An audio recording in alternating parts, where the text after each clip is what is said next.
Again, mandated treatment, super sticky situation, but I agree with Lisa because not all schizophrenic people need to be in the hospital. Not all addicts need to be forced into treatment. But again, when people are in like the depths of their addiction, you're asking like an insane person to make like a sane, logical decision to get help. They're just not going to. So you do need to remove them away from the chaos and the addiction and treat their trauma so that they can, if after 4, 5, 6 months, a year, they leave and decide, well, I'm going to go use drugs again. Well, at least we know they're making their own sane decision to go do that. Because when you're in the depth of it, you're just going to do it. And that's just what it is, right? So, because I know for me, like, I've forced people into treatment and I've taken people fresh out of jail into treatment who didn't want to be there. And somewhere along the road, they just get it. And they do want to change their lives. And, the interventions, like, people absolutely hated going to treatment. But somewhere along the road, their sanity came back and they were like, oh, I do have an option at a better life. I'm going to have to work at it, but it is possible. It's no longer an impossible feat. Like, if you're on the downtown east side, the thought process around getting clean is next to impossible. But if you're removed from that for a certain amount of time. So that was a few words from Devin McGuire. He's one of the two guests on today's show. This is a re-release. It was recorded back in August. We've had a lot of growth on the platform since then, but more importantly than that, Devin passed away yesterday. And I've sat here reflecting on a lot of the things I learned from Devin. Devin was a force in the recovery community. He operated 3 recovery homes at Revolution Recovery, and never paid himself a salary. He did that out of pure selflessness, in the same type of selflessness. In the very early days of this show, he was one of our sponsors when there was no perceivable benefit to himself at all. It was done purely out of generosity and a belief in what we were doing here. It's no stretch of the imagination to say that without Devin, the show might not be where it is today. He's responsible for introducing Lisa and I. And of course, he's had a massive impact on her family, as well as being one of Ryan Bathgate's, one of my other co-hosts' best friends. Devin's been a big part of the show, a big part of my life for the less than a year that I've known the man. He's had such a huge impact. The world was a better place with him in it. And I hope that his memory lives on for a long time. Re-releasing this episode is just kind of one of the things I can do towards that. So, title sponsor, of course, is the Yatra Trauma Center here in Krabi, Thailand, where I reside. Mike Miller, the head clinician, is another person that's very, very close to Devin. Their recovery journeys 20 years ago started similar times and in the same city. So they go back a long time as well. Again, you just like, this man ripples through everybody's life he touches, because that's just the type of person he was. You can learn more about the Yatra Trauma Treatment Center at yatracenter.com. That's YATRACNTRE.com. And guys, here's the show, and I hope you enjoy it. Hello, everybody. Welcome to another edition of the Weekend Ramble on the Ashes to Awesome podcast. I'm your host, Chuck LaFlange, and today joining me is, of course, my co-host, Dr. Lisa. How are you doing today, Lisa? I'm great, Chuck. Happy to be here. Good stuff. I'm happy to have you back always. And for anybody that's new tuning into the show, Lisa is a psychiatrist who spent more than 20 years alongside her brother as a conscripted soldier in the battle against addiction, and is now a co-host on the show for, well, as long as the Weekend Ramble's been around, I think. So we're pretty fortunate to have her on. Next up, I have Attica J, who you might remember if you were paying attention to an episode just recently, in episode 1. Attica works in harm reduction out in Vancouver and has a nonprofit doing the same thing out in the Vancouver area. And welcome back to the show, Attica. How you doing? Hi, good. Thank you for having me back. Again, thanks for coming on. And Devin, for his 4th appearance on the show. Episodes 82 and 85 were kind of a stretched out 2-part episode, and episode 104, where he had to come back on and kind of qualify some of the things that might have been mistakenly taken out of context from the first episodes there. So how you doing today, Evan? Welcome back. I'm doing well, thank you. Yeah, it's good to see you. Good stuff. So I wanted today, and this is something I wanted to do for quite a while, actually, and I got sparked into it by watching a documentary called Vancouver is Dying. I think do I get the name right on that one, Devin? Yeah. And it was definitely a slanted view, to the good or the bad, whatever, but it was definitely a biased view about kind of the new look of harm reduction and how it's affecting that city. And again, I don't pick a side on that, but it really made me think about these two opposing views on harm reduction.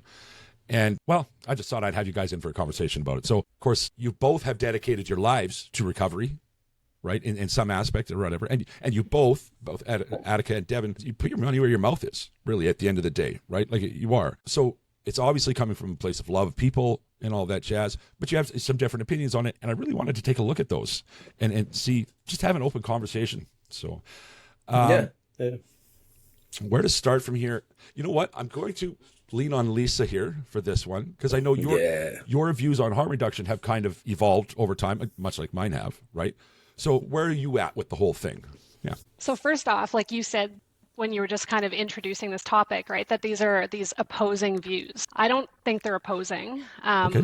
I think there's a place for both. I used to be, yes, like very anti-harm reduction. I'm talking like if you go back, 23 years ago or whatever it was. I think it came a little bit from just a naive, ignorant place. That was very early in my brother's journey, and the people who were supporting him were very much abstinence-focused individuals. And for me, and I think I've described this before, but I needed there to be an answer to make my brother better. And so when they told me that was the answer, I was like, I'm done. That's the answer. Because the minute you bring gray into it, there's a lot of uncertainty and a lot of unknown, and I couldn't tolerate it. And so I was very opposed to it because they were opposed to it. It shifted for me when I was, gosh, what year would this have been? Probably around 2010. So I had just started medical school.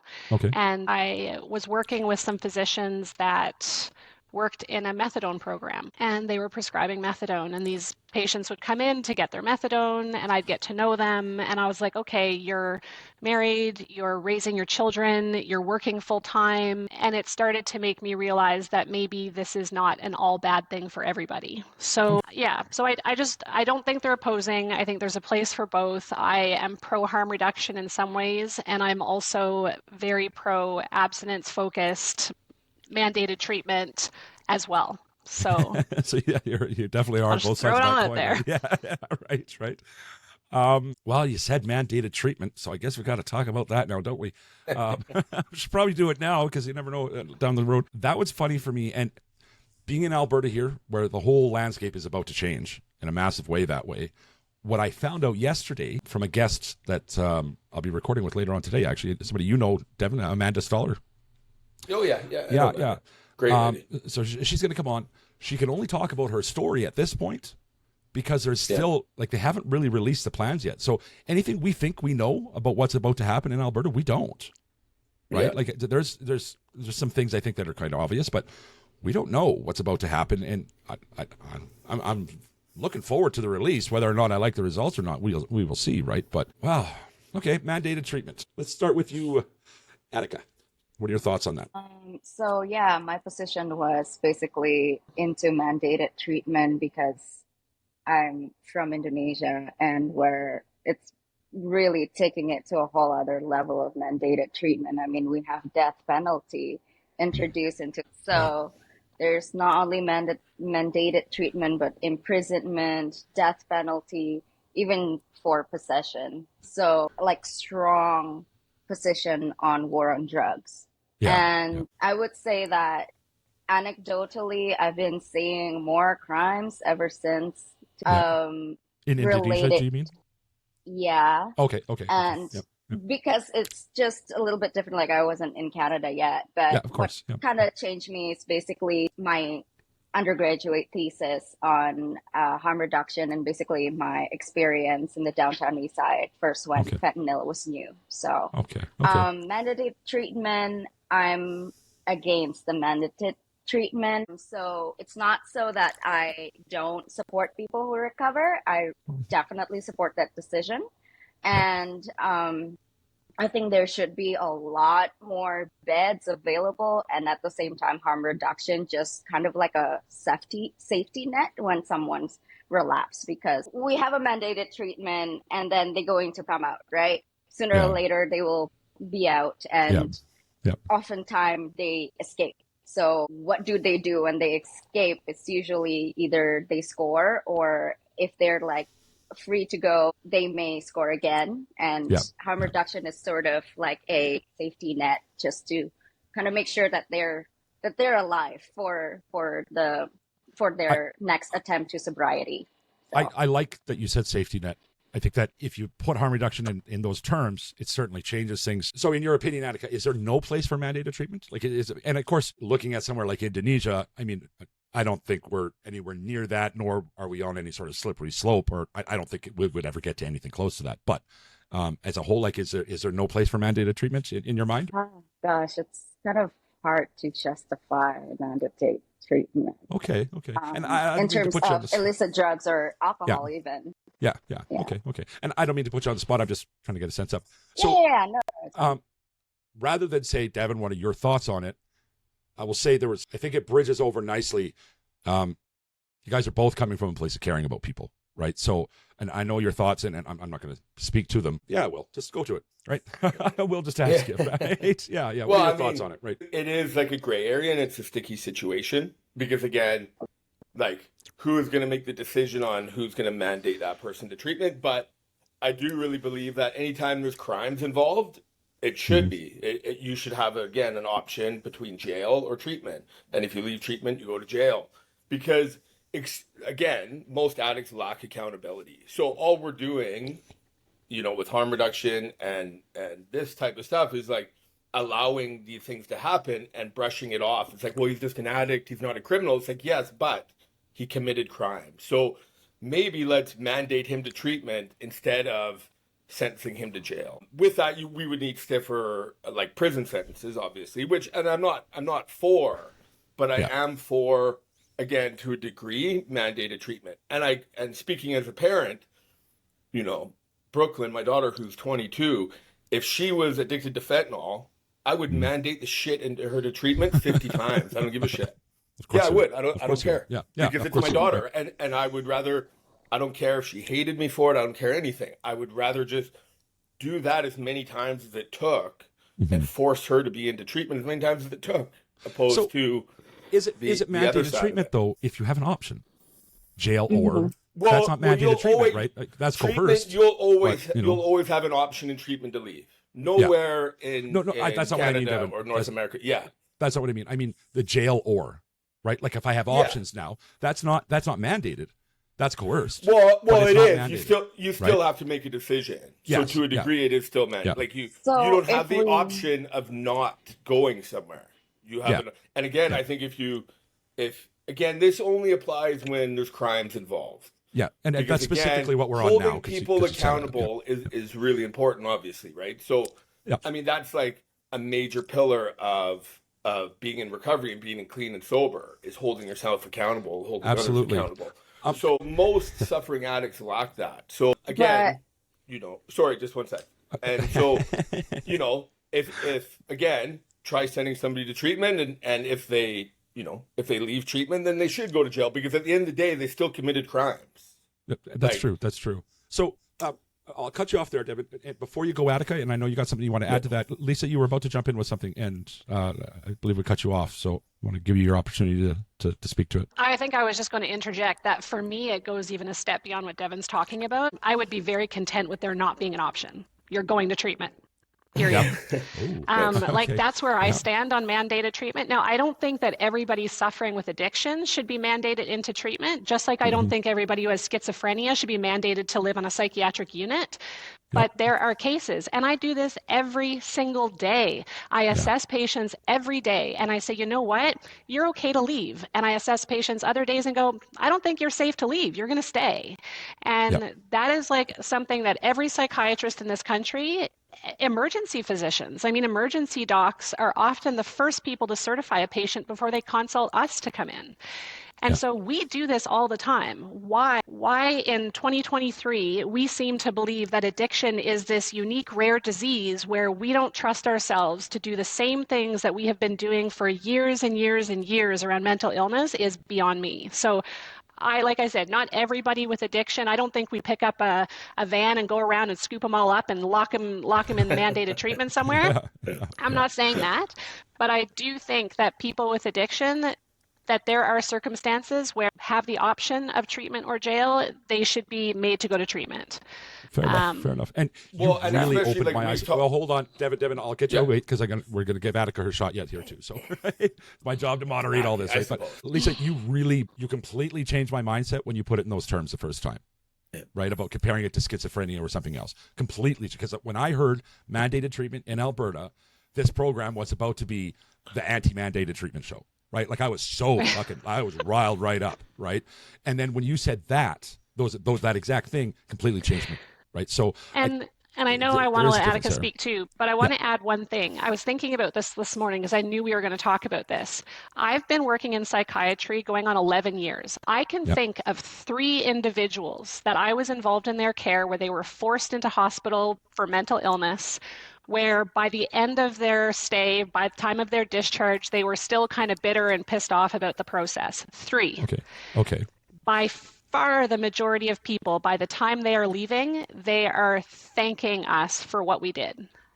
And so That is anecdotal, even coming from you, but that's still pretty powerful numbers, right? So, okay, Attica, go ahead. What you got? Yeah. Yeah, pretty interesting topic. I would be really interested to know like a randomized trial on this. Has there been, Lisa? So actually, there's studies that support and studies that don't. But what's interesting, and actually Rod Tangay, who's a psychiatrist here in Calgary, who I know that you're hoping to get on one day, he's actually just written a paper, or co-authored a paper that's not been published yet. But when it comes out, I feel like we should do one and we should get him on here. Absolutely. And what it's doing is it's actually looking at all the studies around mandated treatment to determine whether it is or is not. And I can also tell you that Rob is also involved in some of the stuff that's going on in Alberta around mandating treatment. What he has shared with me is that yes, there are studies that say it works and there are studies that say it doesn't. However, the studies that say it doesn't work are studies where patients with addiction were basically just locked away. They were just contained. But that's not treatment. That's it. That's not treatment. No. The studies where it showed it did work were studies where patients were mandated into treatment. They were contained, and I don't know if the contained's the right word, but they couldn't leave. But they were provided treatment, trauma therapy, psychiatric assessments, medications, whatever it was they needed. In those cases, it worked. Right. So I guess we'll wait for the paper to come out to really jump on that, right? Because you've got to be mindful of that. But yeah. Attica, what were you saying? Sorry to cut you off too. Yeah, there's this really interesting study, a randomized trial, and if I'm not mistaken, it's from 2016, but it involves something like 8 participants with 4 intervention and control arms respectively, and they have like 6 sessions of basically harm reduction intervention, and this is completely like voluntary, and they've been reduced rate of risky behaviors and crimes and things like that related to sex workers. Okay. So that's a large number. And basically, but that supports harm reduction, right? And I support harm reduction. I think harm reduction works. But it's voluntary, so they don't, they can choose, right? And what kind of interests me is basically thinking about if we can put them in jail, thinking that we can charge them with crime, but we don't trust their agency at the same time, their self-determination. It's a little bit, that's a good conflicting. Argument. That is, you're right. But if somebody commits a crime, they're going to go to jail, right? They have to have the option anyway, right? I mean, they have the option to go to treatment. Yeah, right. Go ahead, Devin. An alcoholic can't drive, get in a car accident, and then be let off because he's an alcoholic. No. So why would an addict doing property crimes, why should he be let off? Why does he get a free pass? But like going back to what Lisa was saying too, like again, mandated treatment, super sticky situation. But I agree with Lisa because not all schizophrenic people need to be in the hospital. Not all addicts need to be forced into treatment. But again, when people are in like the depths of their addiction, you're asking like an insane person to make like a sane, logical decision to get help. I was about to find that reel from you, actually. So it's just about to find that reel. You need to remove them away from the chaos and the addiction, and treat their trauma so that they can, you know, if after 4, 5, 6 months, a year, they leave and decide, well, I'm going to go use drugs again. Well, at least we know they're making their own sane decision to go do that.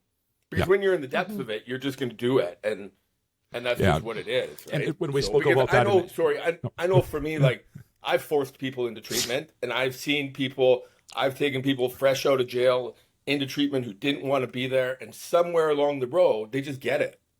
And they do want to change their lives. And, you know, the interventions, like, people, like, absolutely hated going to treatment, but somewhere along the road, their sanity came back, and they were like, oh, I do have an option at a better life. I'm going to have to work at it, but it is possible. It's no longer an impossible feat. Like, if you're on the downtown east side, the thought process around getting clean is next to impossible. You know? But if you're removed from that for a certain amount of time, at least you can end, like Lisa said, like, you're not locked away. You're working on your trauma. You're becoming a part of a community. Again, if they leave after that and they decide to relapse, which, I mean, relapse is a part of a lot of people's story, that was them making a decision, and we as a society did everything we can to give them the option to work their way out of it. And you're right. And I was saying, I was about to pull up the reel of you saying a lot of what you just said, so thank you for not making me pull it up and make that awkward while I search for it. But, and the same thing I said at the end of that, or at the beginning of that reel, was if you're dope sick, you've got two choices in front of you, right? One that's going to make you not dope sick, and one that's going to make you continue to be dope sick. You're going to pick not be dope sick every single time. It's not going to be about going to treatment. It's not going to be about going to a meeting or going to your local harm reduction. It's going to be steal that fucking purse or whatever it has to be, right? Because I just don't want to be dope sick, right? You know, so that part, I have a real soft spot for people that are dope sick. Not in that. Yeah, me too. Well, I'm empathetic towards them, right? The first time I was ever exposed to fentanyl, there was a girl screaming and crying and rolling around in pain in a motel room.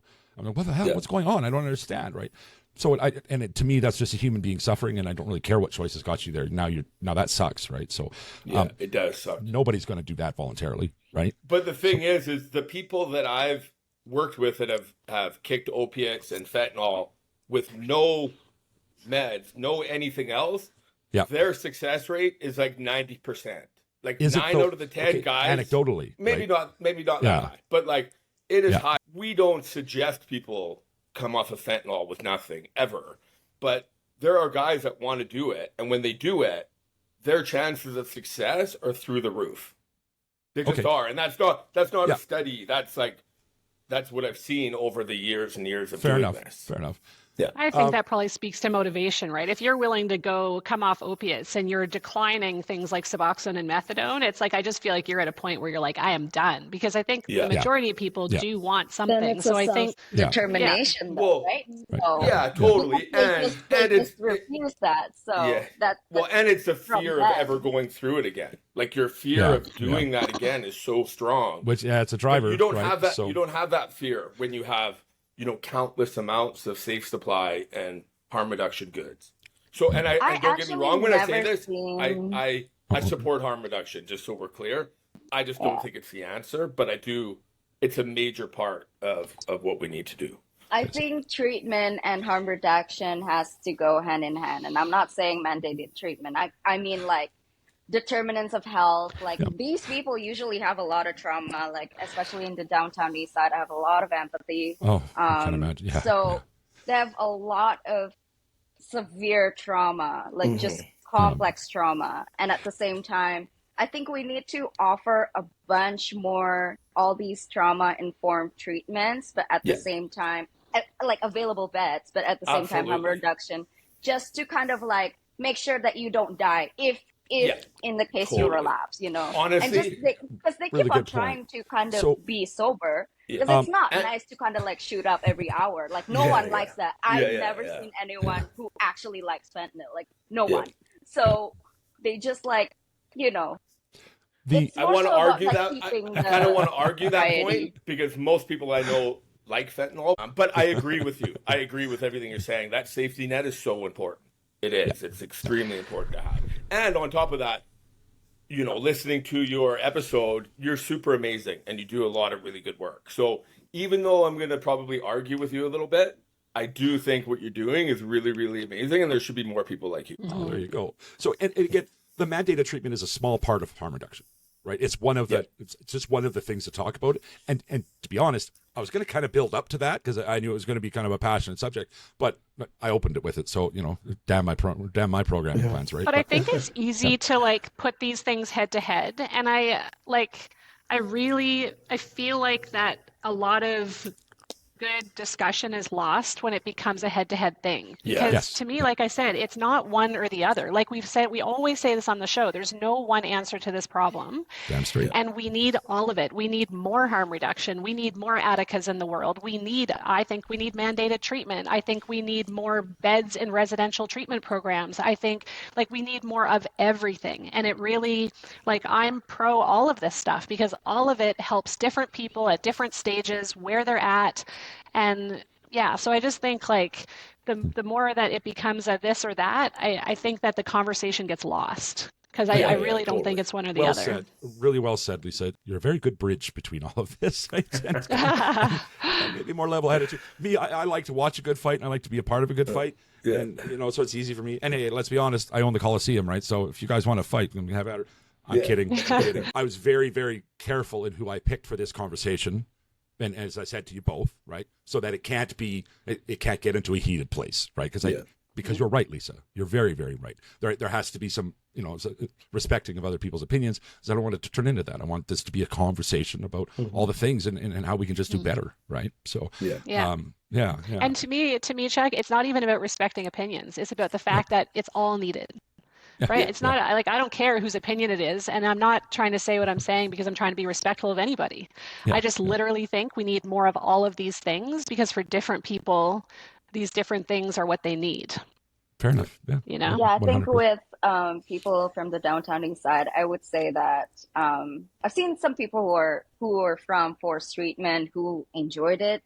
Some people who are in forced treatment and they escaped. And when they escape, that's during the training of responding to overdoses. I was trained to really look out for those people, the ones that just escaped jail or mandated treatment. As soon as they're out, they're probably going to overdose. But now that said, Attica, how many people that have gone through OAT or whatever are gone through whatever that are recovered are you dealing with day to day? You're not, right? So it's conversation. When somebody says to me, like a fentanyl user says to me, oh, methadone doesn't work because of this and this and this. Well, how many sober people do you hang out with?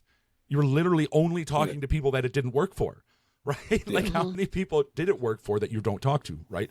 So because you're not sober, you're not seeing those people. And in your situation, you are surrounded in people that are still using. So, and not to say that you don't have many valuable people in your life that are recovered and contribute to what you know, but the vast majority of what you're exposed to would be people that aren't sober. So how would they know, right? Or you know what I mean? Because I'm like responding to overdoses, so I actually am serving people who use drugs. Oh, I know, no, without a doubt. I'm just saying that, but it's kind of a skewed view only because they're the people that are, the worst of it. Well, it's tough too because the downtown east side makes up for 10% of the addicted population. Or whatever, or maybe 20%. It's a small. I think 80% of the deaths in Canada happen there, right? Yeah, but I mean that's where the heaviest drug use is, and the majority of people who are dying of overdose are ones who live in basement suites, live in a house or have a car because they're the ones using alone. There's not people around to Narcan them. So, and again, when we have these conversations, the perspective always gets pointed at the downtown east side. But again, that's such a small percentage of the addicted population. It really is. True. That's true. Yeah. Those that are living alone in the shelters and SROs, that's why I like to just tweet whenever I'm on the National Overdose Response Service when I'm on, because it's like, seriously, like I put it on the email footer, like if you want to use alone, like don't. Like seriously, you need to call someone who knows how to spot you because I want you that's to talk basically about, like Devin said. I'm going to interrupt you so that I'm going to interrupt you so that I can get you to continue on with that. Before we do anything else, I want you to talk about the Norse program, please. I think it's absolutely incredible, and a lot of people listening to the show would never have even heard about the idea, let alone this actual program. And you're a part of it. I'd really like you to speak to that before we move forward, if we could, please. Oh, that's so great. Thanks. Yeah. So National Overdose Response Service is basically like a helpline, like a hotline for people who need a bunch of help. So if they need to, hey, I'm so done with this shit, I want to go to treatment, you can call us. Oh, I'm seeing an overdose, I don't know what to do, you can call us. I want to use a loan, you can call us. Like, you can call us for pretty much anything like that. There's a crisis as well.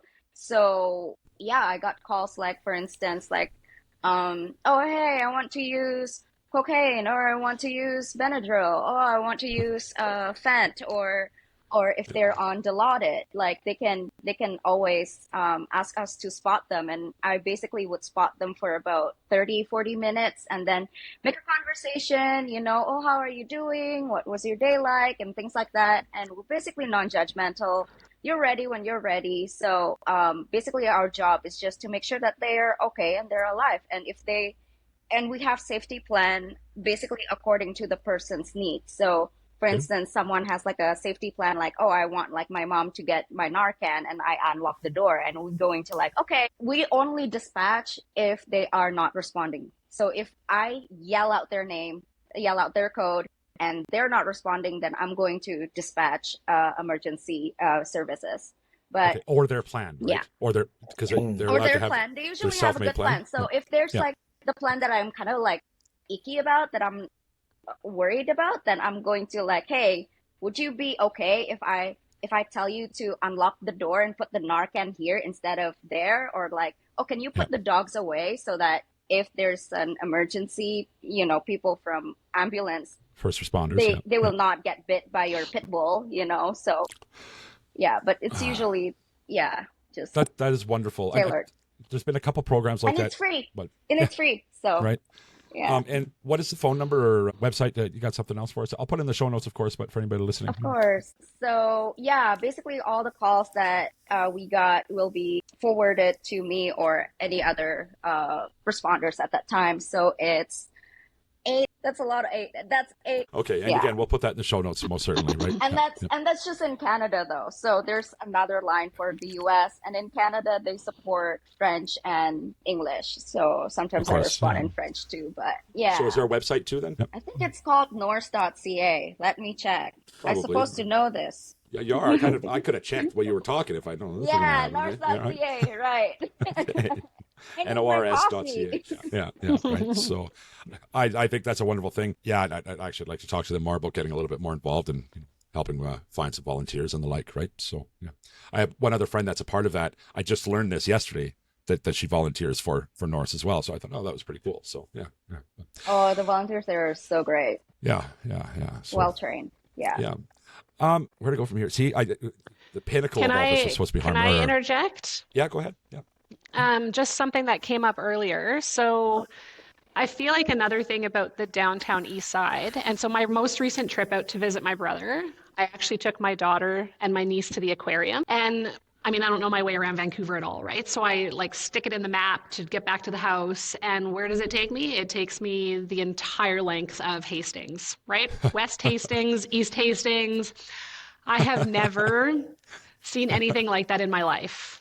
Terrifying, isn't it? I wouldn't say terrifying. I would say devastating. It was like heartbreaking to me to drive down that street. It just, terrible. Mm-hmm. But the other thing about folks that live there, and I mean, again, I don't feel like in Calgary we have it that bad. Maybe we should just tell, because most of our listeners are in the United States, right? Right? When we say East Hastings, what do we mean exactly? Do you want to describe what you saw there so that people have some context? So, I mean, it's an area in Vancouver. And I think it's one of the worst, drug abusing areas in North America. I think San Fran's up there as well. And I suspect it's climate related, right? Like it's an easier place to live on the streets than in a lot of the rest of Canada. But driving down that road for blocks upon blocks, it was just, I want to describe the lost souls laying in slumps on the ground with garbage bags and dirty dirty clothing and dirty blankets, using openly on the streets. And it was just the sheer magnitude of it that got me. Like, I mean, we see some of that in Calgary, but the blocks upon, like, I was just driving and I was like, when does this stop? And it was just so many people. I mean, like, there's a community to it. Like, most of them are sitting in groups of people, but it was just the magnitude of it was just so devastating. But I feel like individuals in that area, like, one of the things I often wonder, and again, like, working in my job, I do have these conversations with, you know, similar individuals. I think a big fear around trying to do something other than harm reduction is they don't see how they can get there. They're like, okay, so I'm going to go get sober, but I haven't had an ID in 10 years. I have no support system. When I get out of treatment, I have no money. So am I going to come back and sleep on the street next to the guy who's still using? I can't afford to go to private treatment. In Canada, public treatment sometimes has like a 6-month wait list to get into. And when I do go, they're going to help me for 30 days. 30 days is not going to fix my problems. So I feel like for individuals on the downtown east side, I think that one of the appeals to harm reduction is they're like, okay, well, this will hopefully help keep me alive. And the other stuff is not an option for me. Like, I don't believe that the other things are attainable or feasible, and it's not going to work for me. Like, I think if we could go and say, look, what if we could give you the treatment? What if we could say, you know, you can have 3 months or 12 months of treatment. We're going to have trauma therapists. We're going to have, you know, addiction physicians. We're going to have psychiatrists. We're going to have psychotherapists. We are going to help you. And when you get out, we're going to have social workers who make sure that you have ID and you have housing and you have income. And we're going to help you. How many of those people would say, sign me up? I think a lot more people would take that if they believed the million issues they see in front of them would be addressed by somebody. Wow. Yeah, so with the downtown east side, yeah, it's more so like Skid Row. And I help people who are actually over there that you went, that you drove by and just like, this is like block after block after. Those are actually where this is your daily, you're in and out, right? Yeah, okay. I actually go into the alleys. And I would say that these people actually really protect me a lot of time. Yeah, and I believe you. I've been homeless before, so not due to drugs, but basically because I'm first generation immigrant. But they protect me a lot, and I think there's a way that is more culturally sensitive into addressing the problem of addiction. So there's a huge population of Native Indigenous folks, and there's like this, and I think there is a space for us to kind of explore the culture and kind of being more culturally sensitive into it, because there's a lot of intergenerational trauma, like you said. And yeah, in terms of determinants of health as well, I really like that point, because they come out and then what, you know, and like before then, I've seen a lot of people like dealers. I basically know like who are the dealers over there, of course you would. and what they sell. Okay, it's. But you know, okay, so they don't have like a legitimate check, and when they come out from treatment, what are they gonna do? You know, like, you know, it's kind of like need like a social worker, a case worker, like you said, and just like make it really, really approachable. Just like make, like I said, more beds, but also more harm reduction and more social workers, more case workers, and things like that. I have to jump in with something here now, real quickly, just because this is an appropriate place to say it. The Mission Community Services Society next weekend, or next Thursday to Friday, is doing a fundraiser where they take 10 people to live as homeless for 24 hours. And they take away their ID, their phone, their everything, and say, now go figure it out. And so you were just speaking to this, and I know, and I'm trying to help get the word out about this fundraiser, right? So, and actually, what we're going to do is those 10 people, I'm going to do a 5-minute interview with each of them before they go, and then a 5-minute interview afterwards to get what they take from their experience, so that I can help them for next year. You know, they'll have something to draw people in. But you're so right. For me, I'm a privileged white guy. Really, at the end of the day, I live in Calgary. I had some family kind of helping me out with some of the things, and for me to get ID, it like the stress of it almost broke me. I was so, and like I got it good. relative to what the vast majority of the people we're talking about right now do. And I was like, as a matter of fact, the last real anxiety attack I had with my trauma, like my PTSD, was that day. Like I broke. It was like, what the fuck, right? I was so frustrated by it all. I can't imagine going into that without the help of family, you know, and a place to live for 2 weeks while I sort it out and all the things, right? Like I just can't imagine how hard that's going to be on somebody. So I think what they're doing, that fundraiser is just wonderful, right? And a really good way. And I can't love wait to it see some of the results. when people tell me like, oh, they can just go into the shelter. I'm like, have you seen shelters? Have you seen like what it's like to sleep in a shelter? Like, So I wouldn't like. it'd be a great opportunity to see that, right? I wouldn't even stay in there. Like I'd sleep on the street than like a shelter, you know, because it's awful. It's like bed bugs everywhere, and it's inhumane to just expect people to just be in shelters. Because honestly, like, I wouldn't even sleep a night on one of those shelters. So right. So Devin, were you going to say something? Because I did want to say something else, but you go. I was going to say something, but it was more just confirmation of what you all said. Is like, you know, people going to treatment for, you know, whatever, 6 months or a year, and then having those resources when they come out. Because again, you're never going to overcome a lifelong journey of addiction and trauma in like 30 days of treatment or 60 days of treatment if it's not feasible, right? Like, sure, that works for people, you know, and never want to like gauging addiction, but like people at like the beginning of their addiction, you know, can go to treatment for 30 days and learn from it and do whatever. But again, people in the grips of addiction aren't going to go to treatment for 30 days, be forced back to the downtown east side and be successful. It's like, everything needs to go into it. Everything from like long-term treatment to again the resources when you come out. Resources when they come out. So I have a patient in the hospital right now, just as like an example. And this is, you know, he's about close to 60 years old, Indigenous man, lifetime of addiction struggles. He came in because there had been some acute stressors that led to some suicidality. But anyways, he came in, and I would say probably within a week to 10 days, like, you know, he sort of calmed down. The suicidality went away. Now, I could have discharged him. He's saying the right things. He's not going to hurt himself. He's not going to hurt anybody else. It's like, great, discharge, see you later. I started talking to him about his substance use, what his goals were. And I said, like, where are you going to go? Like, you know, I can let you leave. Where are you going to go? And he's like, well, you know, like back to the streets, every now and then a shelter. This man had not had an ID for 10 years. So I said to him, I'm like, so, you know, have you been able to like get an apartment or rent a room somewhere? And it's like, well, no, it's like, it's really hard when you don't have ID. So he's got no ID for a decade. ID, right? Like, you know, like he can't get a place to stay. He can't get any kind of even like a part-time job. Like these things are just like off the table for him. So I said to him, if you stay here, we'll get Jeremy, who's my social worker, who is the best social worker I've ever worked with.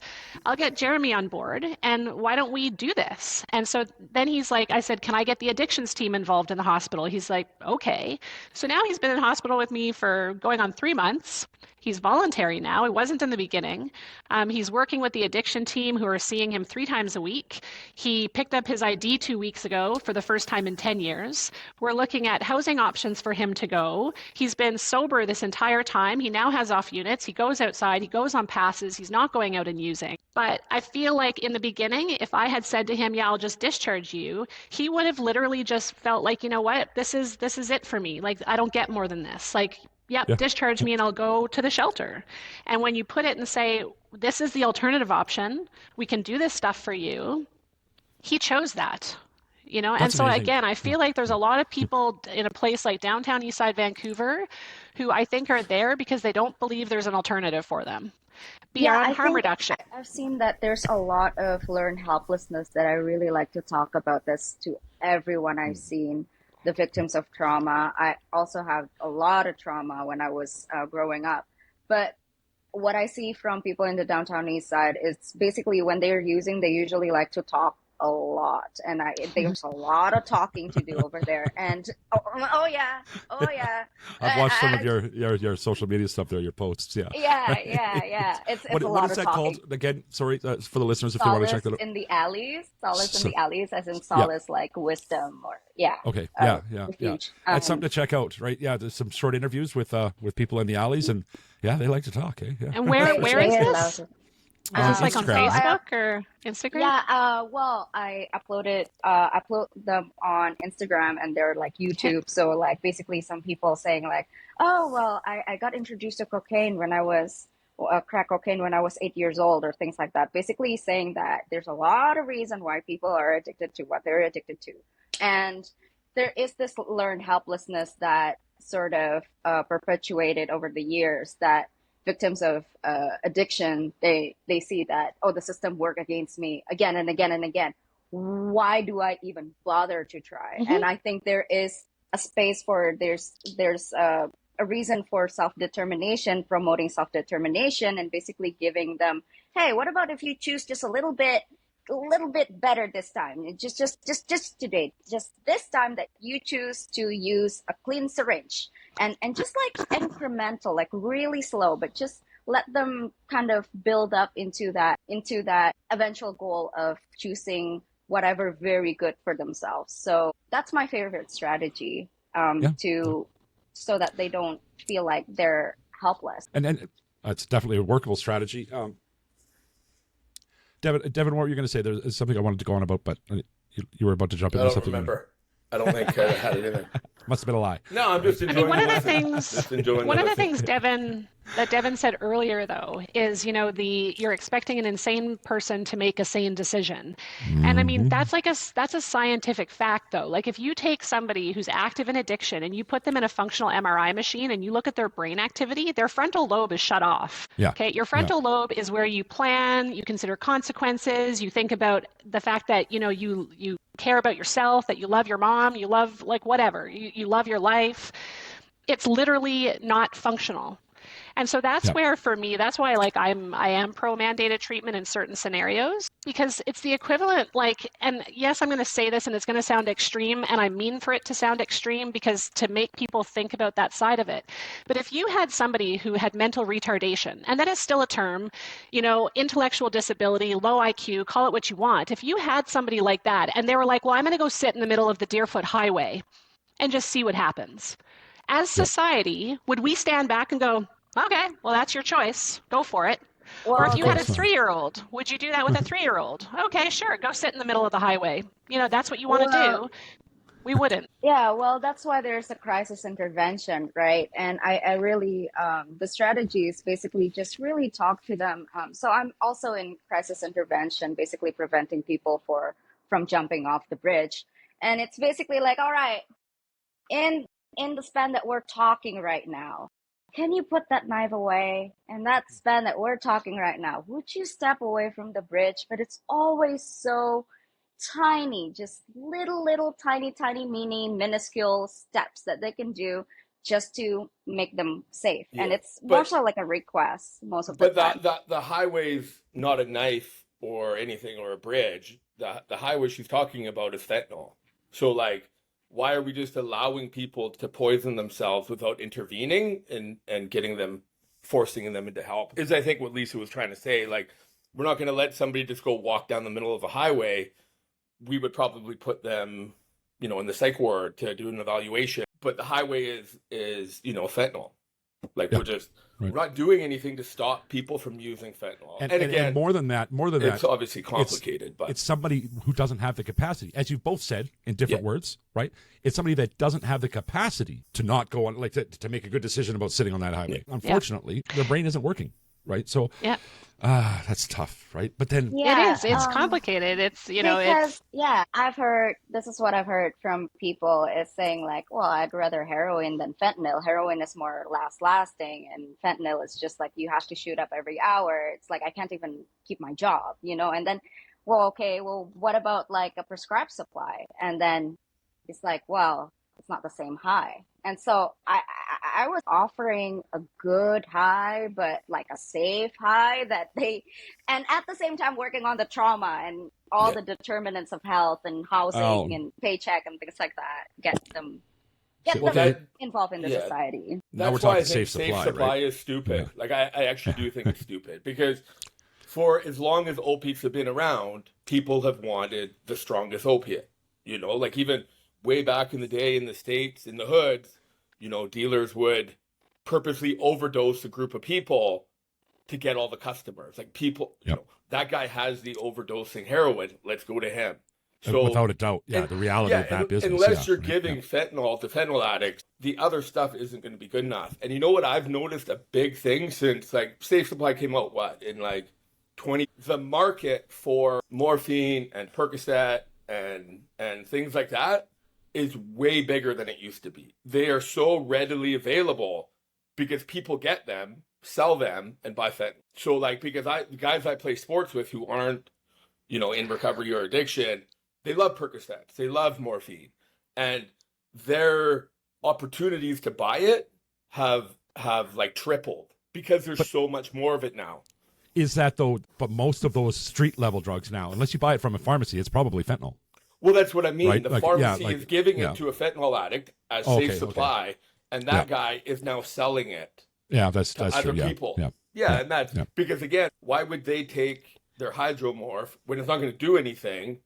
They could sell the hydromorph and buy fentanyl and use the fentanyl because that's what they want. I had a conversation with one of the callers at National Overdose Response Service, and she actually tells me that, hey, I haven't increased my dose in a while, and she's on a Safe Supply, and she's like, she always have a good time. It's like legit. I'm kind of like, wow, you're like in a good dose, girl. Like, oh my God, like I can hear it. Like she's just like, God, this is so good. And I'm just like, how do you do that? And I think there's like, you know, like maybe we should educate people about like, okay, how do you use in a way that is A, safe, and B, allows you to high without like endangering you, but you get like the same kind of high. Well, that's easy. You grow up with zero trauma and zero genetic disposition. Well, that's she was bad. Like she was like and you're able irresponsible to and make the everything. same decision at the time too. Yeah, right. Yeah, unfortunately. But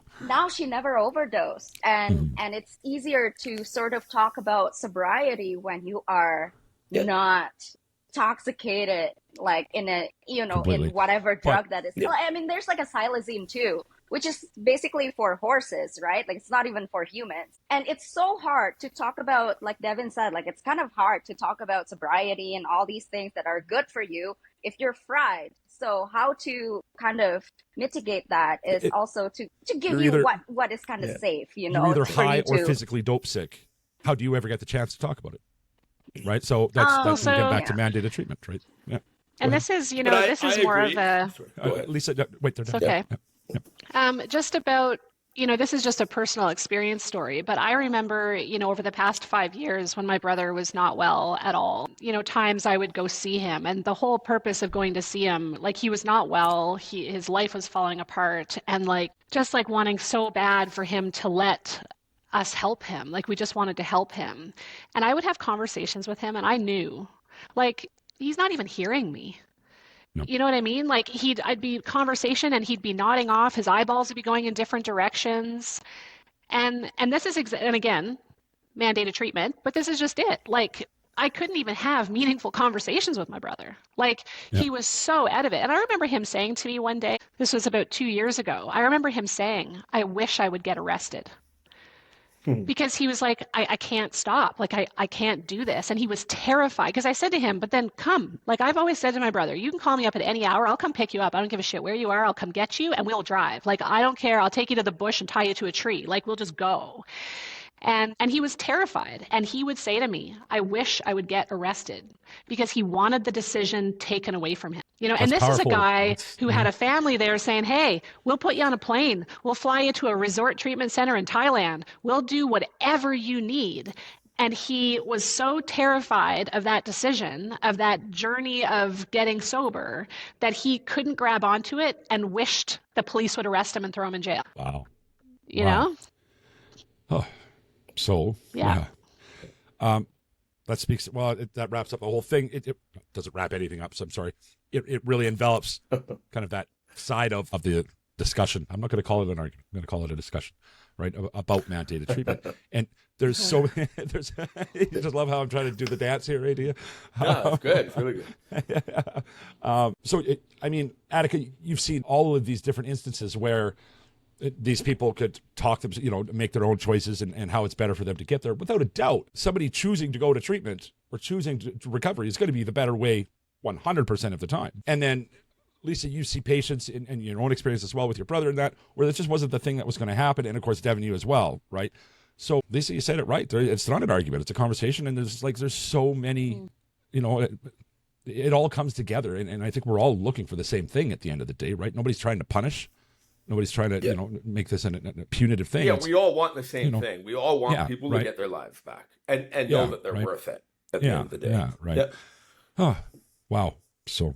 Actually, this is really interesting, but I learned so much about overdose prevention, how to reverse overdose, actually from people who are actually not sober at all. Yeah. It's interesting. They would nod off. No, seriously, like what Lisa said, just like really nodding off and everything. Yep. But when there's an overdose, somehow they respond better than I would. This is true. This is true. My experience as well. This is just, like I was in a safe consumption side and I was helping on there. And I just like almost gonna like jab someone with a Narcan, and he was like, no, and like the staff was like, no, what are you doing? Like just oxygen first and then Narcan. I'm like, right. And I'm the one sober. He just did a choke like freaking 2 minutes ago. But it was true. And it's just like there's that's why I'm kind of like thinking about the whole self-determination thing, and it's like they actually can save people's lives like that, looking like that, and learn a lot from even they're nodding off like that. Right? And you're right, because they definitely, people in downtown East Side don't lack compassion. Like they care for one another. Absolutely. Yeah. They still feel those feelings. But I think a lot of it goes back to what you had said where, they just don't know any better. They don't know that they can have better. They're just stuck in that cycle. Like you guys said, no ID, no other options. This is what I am. This is where I am. There's a lot of education to be done. I remember putting an oximeter. So oximeter just like is there. Oh, I put it in the washroom. But it's just like a little device measuring your oxygen saturation, right? So I remember someone's like, really, I was so worried. Like he didn't even like, he's just like on the floor and like he's just so he looked pretty awful. And I want to put an oximeter on him. So I kind of like, shh, it's okay. You're safe with me. And I put an oximeter and he just doesn't know. He's like flinch. He's like, what the fuck is that? And then I was like, no, it's an oximeter. Just measure your oxygen. And he's like, no, you're taking high away from me. I'm like, no, I'm not. I'm like, no, you're taking the dopamine away from me. No, like, see, I'm doing it. And then he was like, you're taking a high away from me. I'm like, you know what? That would be so nice if I can just oximeter people and just take the high from them and I get high. No kidding. How nice would that be? I would not have to fight him at all. To me, Attica, that is a perfect example, right? That's a perfect example of somebody who's just not thinking. Right? Like that's not a sane thing to think. It's not a thing to say. So how can you expect that person to make a sane decision about their well-being? Right? Like that's a really good example. You're kind of making a point there for Devin. Right? Most points go for Devin, but well, and again, a lot of this. I was going to say something about the education, right? No, a lot of this conversation again is based on the downtown East Side. How many people do you think are down there? I wonder. How many? You're down there. How many do you think? 10? Close. I would say like 6,000, something like that. Yeah. So in Canada, there's like 4 million people that struggle with addiction. So again, we're just talking about like a small, tiny percentage of the addicted, mentally the extreme ill. Cases, right? Yeah, totally. So like all these harsh extremes that we need to go to on the downtown East Side shouldn't be used for other people struggling with addiction. That's kind of switch topics. That's my struggle with harm reduction. And I'm not opposed to harm reduction, but we in BC have done harm reduction for 20 years and it's created more addiction problems than it has helped, for sure. Because people who have, I hate to say it, but again, a minor opiate addiction are now addicted to methadone when they just didn't have to be, right? So that's my struggle with harm reduction. There's a percentage of the addicted population that harm reduction is the best option. But there's also a mass percentage of people that shouldn't do harm reduction. Our focus should be on abstinence. Because again, if we're just going to talk about the downtown east side, I'm not going to argue the point of abstinence is the answer. I don't think it is. Yeah. But again, I just Googled, there's like 5 million people who are addicted in Canada. So, because again, in BC, we've always done harm reduction. The funding has never really gone to addiction treatment because there's privatized treatment in BC and there's everybody else who gets paid fucking dirt money to help people. So, I mean, again, look at Alberta. They made all their private treatment centers public treatment centers, and their overdose numbers went way down. I think they've kind of gone up a little bit, but they did have success with it. So their primary focus wasn't safe supply. It wasn't harm reduction. Their primary focus was treatment, and they had success. In BC, we have never done that.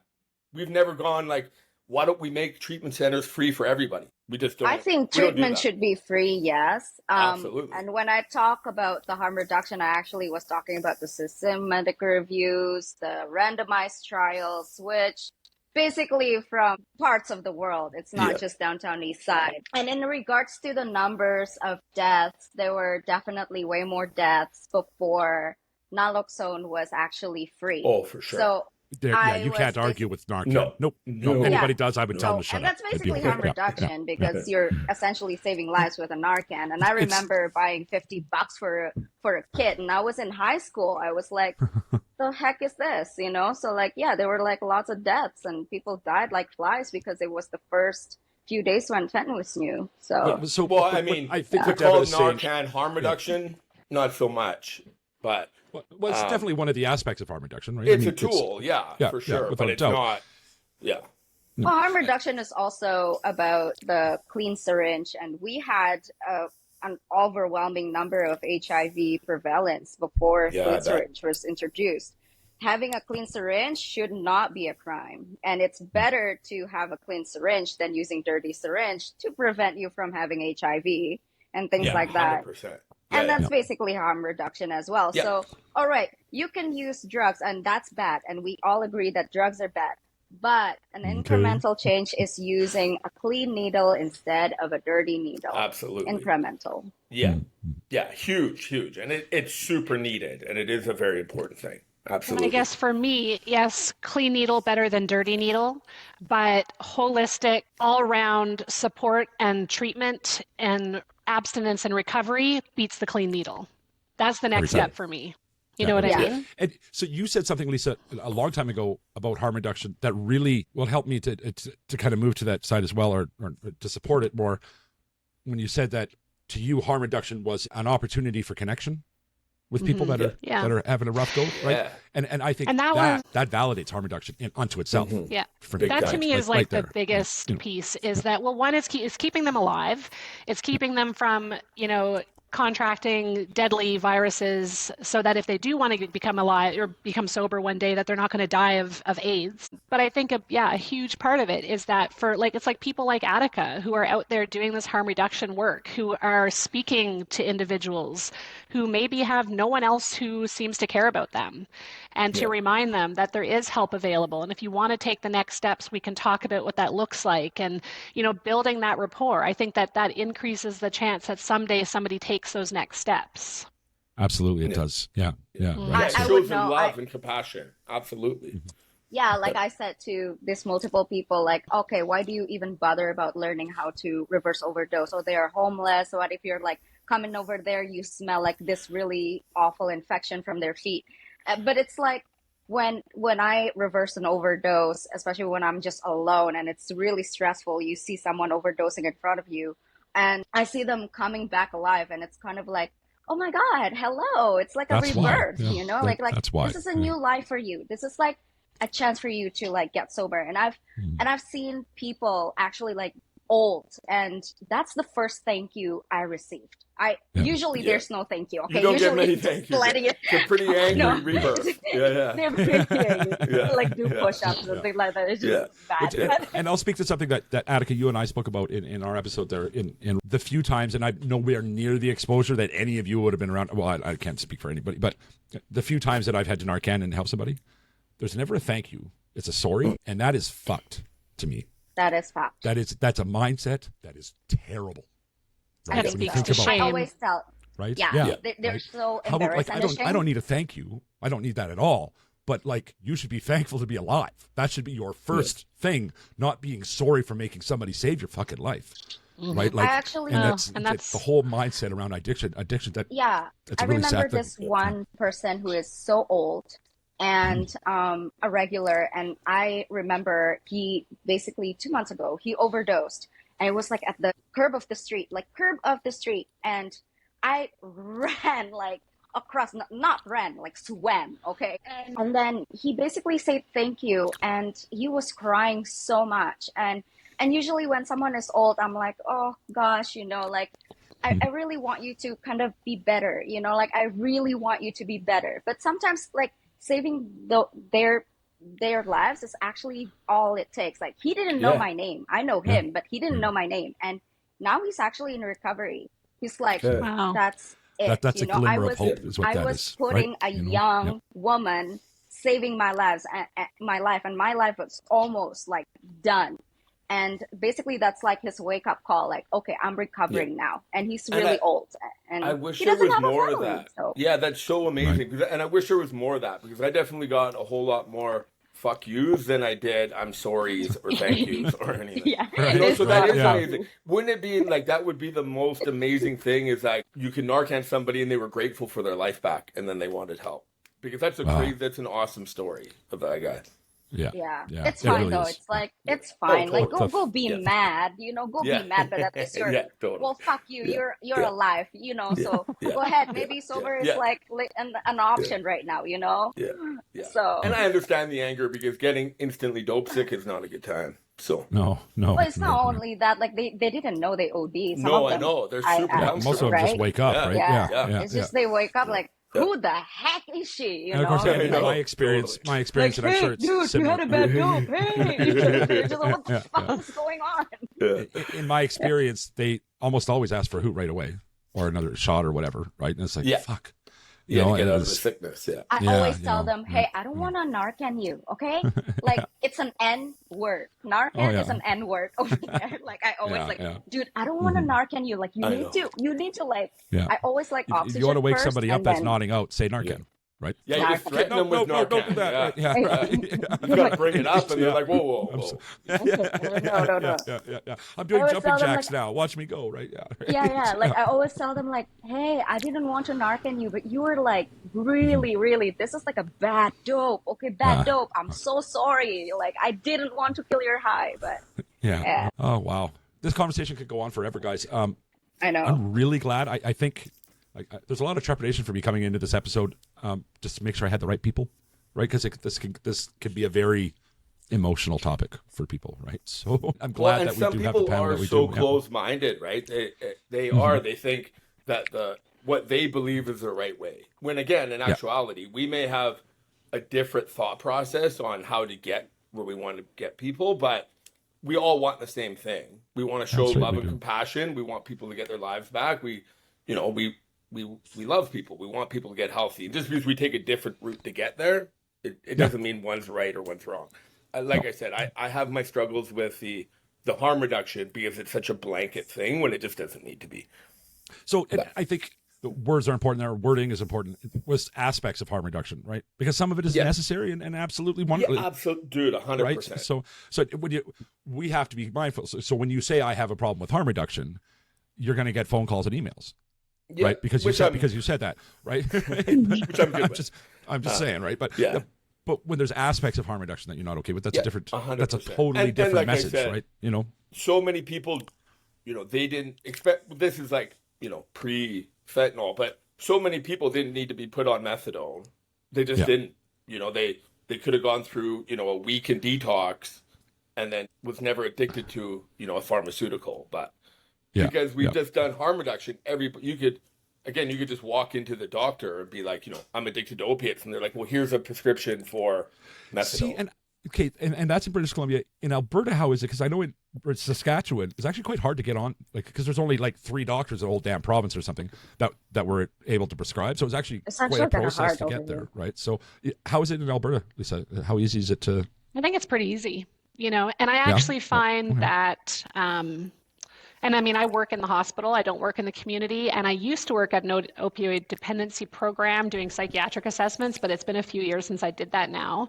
But I find that they're pretty lenient with giving it. Now, granted, all the patients I'm Okay. seeing, have been drug tested. We've confirmed that they do have opiates in their system, but it's not uncommon for me to have to discuss the case with the addiction doc who's doing the prescribing and be like, look, like every time I try to go see this person, they're like snowed, like they're fast asleep, like I'm constantly having to wake them up.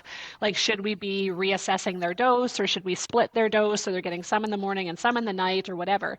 But I think it is rooted in harm reduction. I think they're like, well, we would rather make them a little bit sleepy, especially in Yeah. the early days, than have them walk out and go use, which I also don't disagree with. Like, I think Yeah. there's a time where it's, especially in the early days, like, yeah, I'd rather you sleep. You sleep and stay off Yeah. fentanyl, and I'm okay with that right now. But no, I don't think it's hard. And like, you can walk into the opioid dependency program in Calgary any day. You don't need an appointment. You don't need a referral. You will be seen. You can get a prescription. So it's a lot easier than it used to be. I Hmm. remember my brother having to drive like 5 hours to find a physician who could prescribe him Suboxone, No kidding. because he couldn't find anybody. This was when he lived up in Grand Prairie, and he Hmm. had used to have to drive to Red Deer because he couldn't Wow. find a doctor Jesus, who that's a could long drive. prescribe. Yeah. And he Yeah. used to And do now, this so with his wife and his kids, which is and such yeah, shit. that's crazy. Suboxone is now the easiest thing to get. It is Yeah. by far the easiest. Like, I think almost every general doctor can write a prescription for Suboxone. It's so easy Yeah. to get, and it should be, because that's a good option. Yeah. Yeah. So, Yeah, certainly. you don't need a special license to prescribe Suboxone No. anymore. You used to. You used to have to take a Yeah. course and whatever, and you Yeah. don't need to do that anymore, And, which and I'm good with. that's just relative to the scope of the problem. Jesus, if you made it hard, right? There's so much Yeah, of it. Yeah. And Yeah. don't for make it hard. myself, I guess none of you would have been, that you wouldn't have had those experiences, because Devin, you've been sober for what, 20 years or something now? Yeah, Something like- 18. Yeah. 18? Yeah, okay. But, And of course, about 18. the two of you have never had that journey. For myself, what happened with fentanyl, it was the craziest thing. 5 years ago, 6 years ago, so probably 8 years ago in BC, right? Because you guys are ahead of us a little bit that way. But there was ups and downs, right? As a cocaine user, crack user, I had literally never seen heroin in 20 some odd years of being very heavily in the business. I had never seen heroin. I wouldn't even talk to people. Like, not because I wouldn't, but because you would never have occasion to talk to somebody that was using heroin, or even hydromorph when it became, the beads and all that. There were two very different worlds, cocaine, like ups and downs. And then something happened when fentanyl came around. It was the COVID thing, of course, was affecting the drug market. So there's all sorts of different theories on it. But all of a sudden, like in what seemed like 2 months, the entire, where I was in Regina, the entire city was on fentanyl. It just swept through. And people that were It's doing scary. coke were now doing fentanyl. And it was like, it was this crazy thing. And now you have fentanyl and meth together, which you've all heard me say before. It's this perfect storm. One drug people do anything for, and another drug keep them awake 2 weeks at a time doing it. It's created this horrible shit life out there. The violence is out of control, and all the things. Of course, we can all see that in the news. But fentanyl is not really long lasting, so No. that's why they No, but- like to. But yeah, I know. So you have one drug that they'll do anything for. That's the one, right? And then you have meth, keep them awake for 2 weeks doing it, right? So that's where the Meth. problem comes in, Meth. right? So you combine It's the a two drugs money together. maker. It's a hell out there now, right? It's the level of violence has gone through the roof. That's where all my traumas come from, anyway. It's a totally different landscape than it ever was, right? And let's jump into a crazy another topic now because I'm on a rant. So the first time I went I to like your rant. I went to a 12-step, like an AA instead of NA, because where I was at the time, they didn't have 7 days a week. So I tried going to the AA for the couple of days that they didn't have an NA meeting. And it was like, I looked around and I went, I feel like I'm at a swap meet with my grandpa right now. Like, there's a bunch of like 90-year-olds in here. And I thought, not one of you can relate to what's going on in the world right now. Not one of you, because it's changed so drastically. I'll say it, if you've been sober for 5 years, you haven't lived it yet.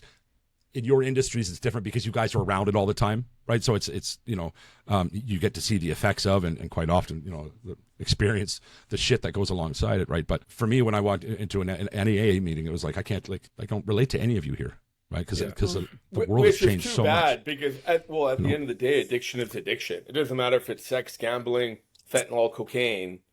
And you're right. Addiction is addiction. I understand 100%. that now with the benefit of hindsight But at and the time, you know, a ton more knowledge, right? But at the time, it was like, yeah, no, I'm just going to wait it out for NA tomorrow. I'm not going to bother with this today. And even then, most of the people in that room had been sober for so long that it's like, fuck, you don't even see what's going on. Like, you have no idea. Right? Totally. I know. I talked to some of the people that, you know, like the supervisors and things like that, like the higher ups. They usually been sober for a long time, and they were there when Fent first came out, and they're like, wow, like, I'm so happy I was an addict like a long time ago rather than Fuck yeah, today. right? Yeah. And it happened overnight, right? Like, It was. And it was just like, I remember just like everyone, like, it's so easy to see that people were turning blue. And I was in high school, and I just like, oh my goodness. And it cost me like $50 to like save a person's life. I was in high school. Isn't that crazy, like, right? And you think about it, and people were scared. And I remember that. So now people like, if I reverse an overdose, people like, no, I don't want to go to the hospital. You know, but back then people would. They were so scared. They're scared shitless because what is this? Like overdose like scared. Went up after fentanyl. So, but they weren't. They weren't that scared. They were excited.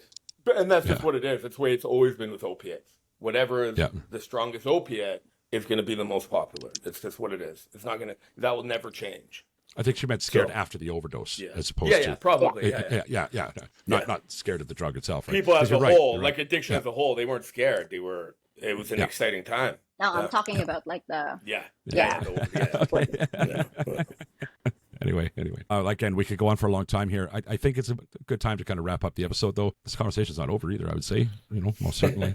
You guys are both great guests and welcome on the show anytime. I'll probably be tasking you in the near future again, I'm sure, right? So, and Lisa, of course, every week you are wonderful. So, it's funny, Lisa. I'm going to toot your horn for a second. I talk about you often when I'm describing the show to people, and I got to tell you, we are blessed that you donate your time to us the way that you do. And that you're so regular about it, and we are very, very lucky, very lucky. And, you know, and thank you. You're very welcome. I've said this before, Chuck, but for me, like, I look forward to this every week. You know, I feel like this is one part of my week that I feel like is for me. You know, like, I'm busy with work, I'm busy being a mom, and I'm so thankful for you guys. And I've said many times, you know, I wish that I had known a community like this 20 years ago. Like, I know how much it would have helped me, and it would have helped my family, and by extension, maybe help my brother. But so I just think about the people out there who are still, you know, just needing that support. And I have no doubt that this show can help so many people. So I'm glad to be a part of it. Thank you. Thank you for that. Yeah. Did your mom tell you that I talked to her? She did. She told me that you had messaged, but I didn't get any details. I was like, who is this person? Who are you?